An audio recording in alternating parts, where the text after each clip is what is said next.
Coca-Cola CEO says it may ramp up use of plastic bottles and raise prices due to President Trump's 25% tariff on aluminum imports. In less than an hour, tariffs on steel and aluminum are going to go up. Coca-Cola says it will shut down a Sacramento bottling plant it purchased just 2 months ago. Bainbridge's Coca-Cola bottling plant is shutting down in April. In a stunning move that sent shockwaves through the business world, Coca-Cola, the iconic American beverage company, has announced plans to shift significant parts of its operations out of the United States. The reason? Former President Donald Trump's aggressive tariff policies. This story begins with Trump's announcement in 2025 to double tariffs on imported aluminum and steel. The former president declared this as a bold move to protect American industries and bring back manufacturing jobs. But the reality turned out to be far more complex. While the tariffs may have boosted domestic steel companies, they also raised costs for thousands of other industries, including beverage giants like Coca-Cola.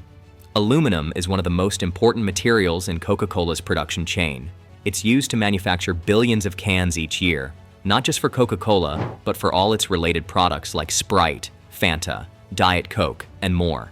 So, when Trump raised the tariffs on imported aluminum, it hit Coca-Cola like a ton of bricks. Coca-Cola's CEO, James Quincy, responded swiftly. He acknowledged that the cost of producing aluminum cans had gone up substantially, and that the company would need to explore all available options to absorb or offset these rising expenses. In other words, Coca-Cola was being forced to reconsider how and where it does business, thanks to Trump's tariffs. The irony here is unmistakable. Coca-Cola is more than just a company. It's a symbol of American culture, and yet, it found itself cornered by a policy designed to promote American self-reliance. Rather than becoming more patriotic, Coca-Cola looked for better business conditions elsewhere. And who could blame them?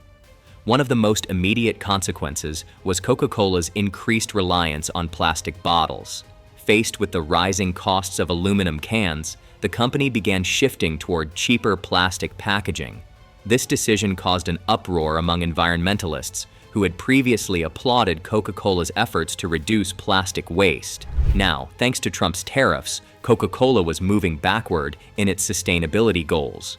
But that wasn't the end of the story. With material costs surging and pressure from investors mounting, Coca-Cola began laying the groundwork to move parts of its manufacturing process outside the United States. Countries like Mexico, India, and even some European nations became attractive alternatives. These countries not only offered cheaper materials, but also more stable trade policies. The company didn't make a big show of it at first, but signs were everywhere: downsizing of some US-based plants, shifting procurement contracts to foreign suppliers, and even early hiring in overseas factories. Eventually, the story broke, and it landed like a bombshell.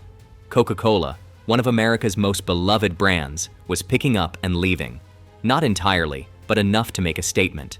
And that statement hit Trump where it hurt. For years, Trump had marketed himself as the ultimate deal maker, a president who could protect American businesses and punish foreign competitors. But in this case, his policies backfired. Instead of strengthening American industry, they chased away one of its biggest icons. Trump went on a furious rant on social media, blaming woke executives and globalist CEOs for betraying the country. But the numbers didn't lie. Coca-Cola was reacting to economic pressures created by the very man who claimed to be defending American jobs. It didn't help that Coca-Cola wasn't the only company rethinking its US strategy. Other manufacturers, especially those reliant on aluminum and steel, were facing similar dilemmas. Beer companies, food processors, and even car manufacturers began speaking out, quietly at first, then more openly. They all faced the same reality. Tariffs were making it more expensive to operate in the United States. What made Coca-Cola's decision so significant is the emotional weight the brand carries. It's hard to imagine a 4th of July barbecue without a cold can of Coke. It's part of American identity. So when a company like Coca-Cola says it's had enough and starts looking for better deals abroad, it sends a powerful message. It tells us that patriotism alone can't overcome bad economics. Meanwhile, Trump's supporters tried to spin the news. They claimed Coca-Cola was bluffing or that it would eventually come crawling back, but the company stayed firm.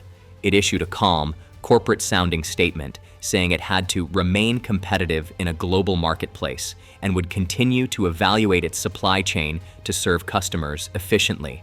Translation: we're not staying where it doesn't make sense. As the story unfolded, more details emerged. Coca-Cola had started sourcing aluminum from countries not impacted by US tariffs. It had quietly signed new distribution deals in Asia. It even hinted at shifting some R&D work to Europe, where raw materials and labor costs were more manageable. The company wasn't just reacting, it was evolving. Coca-Cola is a global company. More than 70% of its revenue comes from outside the United States. So when domestic policies threaten its bottom line, the company has the ability and the incentive to look elsewhere. That's exactly what it did.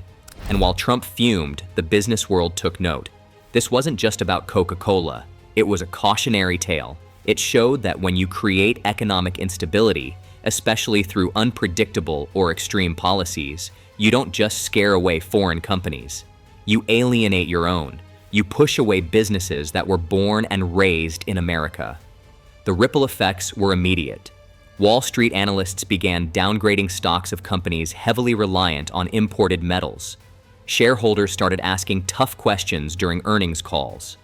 And inside the White House, aides reportedly scrambled to contain the damage. But the damage was already done. Trump may have envisioned a self-sufficient America powered by homegrown factories and patriotic entrepreneurs. But in reality, business is global. And when you make it harder to operate in America, companies will do what they must to survive, even if that means walking away from the country that created them.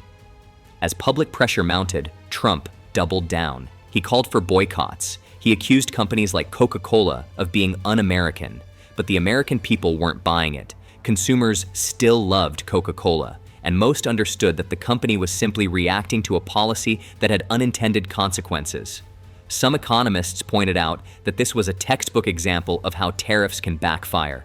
What was supposed to protect American workers ended up making things worse, not just for Coca-Cola, but for its employees, its suppliers, and millions of loyal customers. In the months that followed, other companies began following Coca-Cola's lead.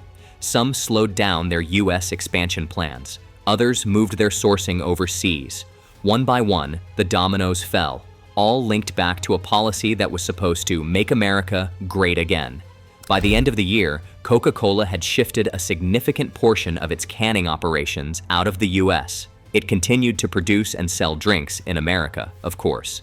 But the behind-the-scenes work, the manufacturing, the packaging, the sourcing, was happening elsewhere. Quietly, efficiently, and far from the reach of Trump's tariffs. For Trump, it was a bitter pill to swallow. He had once taken pride in courting corporate giants, posing for photo ops with CEOs, and promising to bring jobs back home. But when push came to shove, the free market didn't play along. Coca-Cola made a business decision, not a political one. And that decision made one thing clear. In a global economy, companies will go where it makes sense, no matter how patriotic their image might be.